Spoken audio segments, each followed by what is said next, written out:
Most FIRE conversations begin with one number: 3 million, 5 million, 10 million.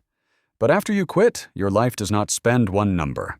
It spends month by month, year by year, decade by decade.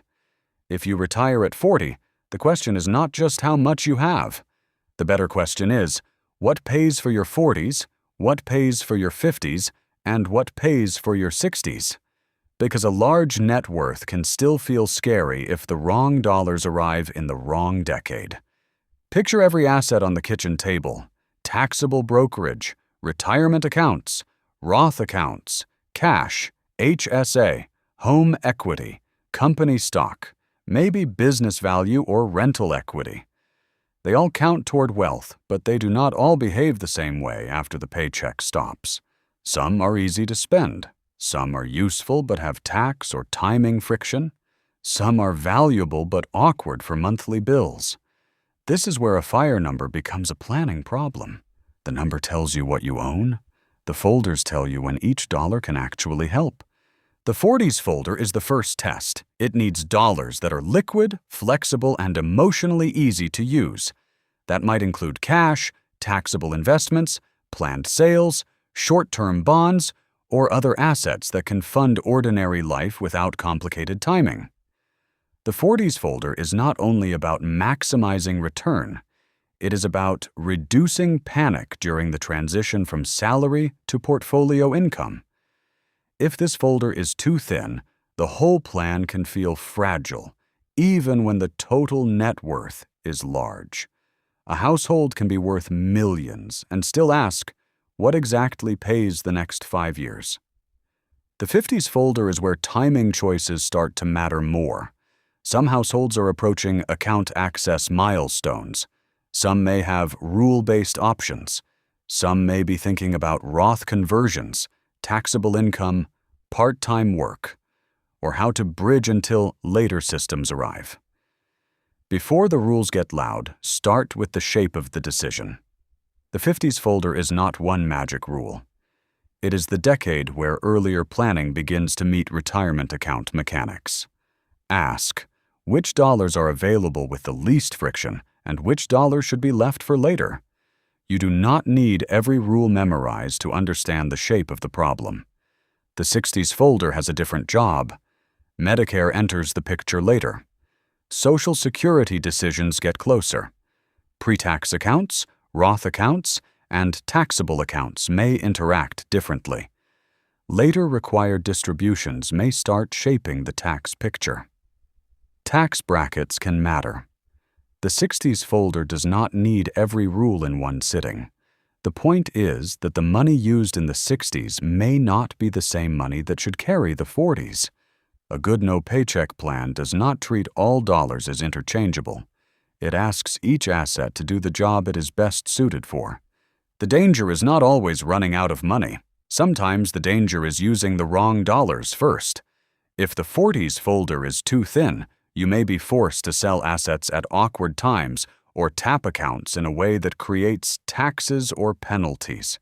If the 50s folder is ignored, you may miss planning windows. If the 60s folder is overloaded with pre-tax money, future tax pressure may grow. None of this means one perfect sequence exists for everyone. It means the order matters.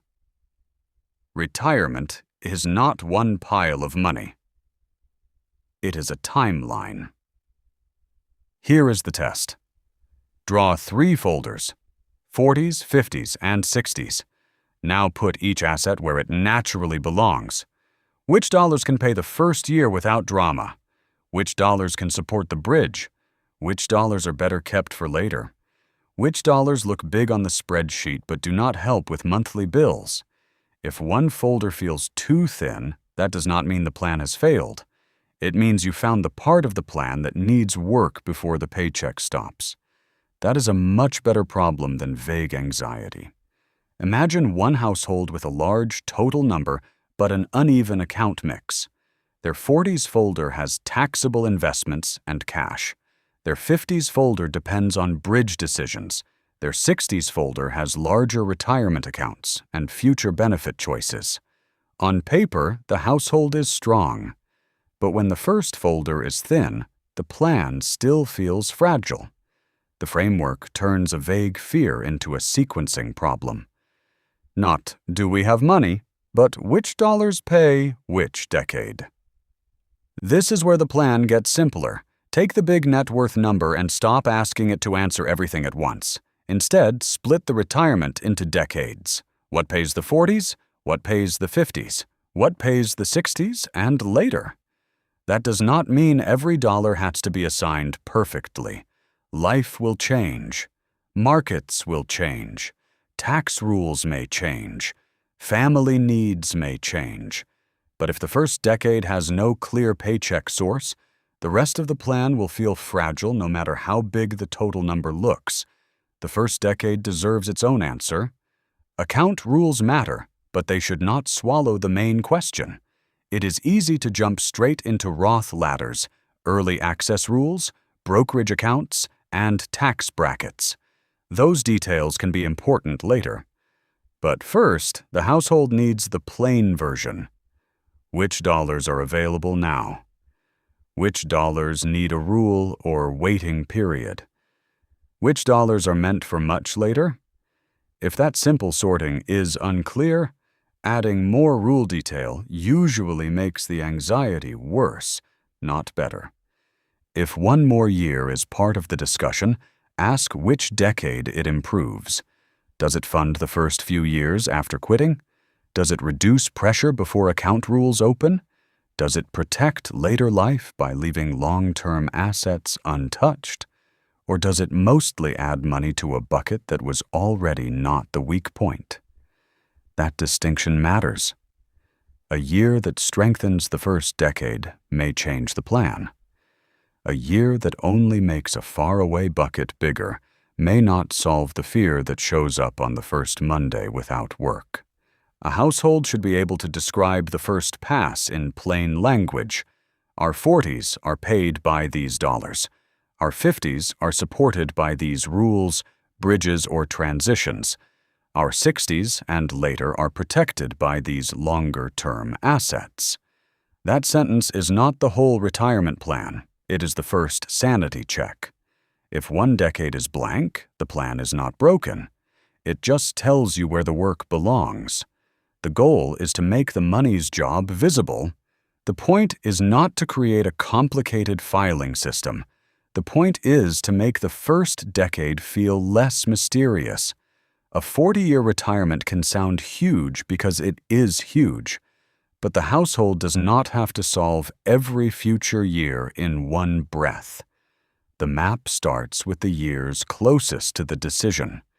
If the first decade is funded clearly, the rest of the plan has room to breathe. If the first decade is vague, the big number will keep feeling strangely unhelpful. Your FIRE number matters, but it is not the whole plan. If you retire early, the practical question is what pays when? The 40s may need flexible dollars. The 50s may need bridge decisions. The 60s may need tax and account coordination. A big number becomes more trustworthy when it is sorted by time. So do not only ask whether you have enough, ask which dollars pay which decade. If you like FIRE planning that starts with which dollars pay which years, please subscribe to the channel. I will keep making these decisions easier to see before they become urgent.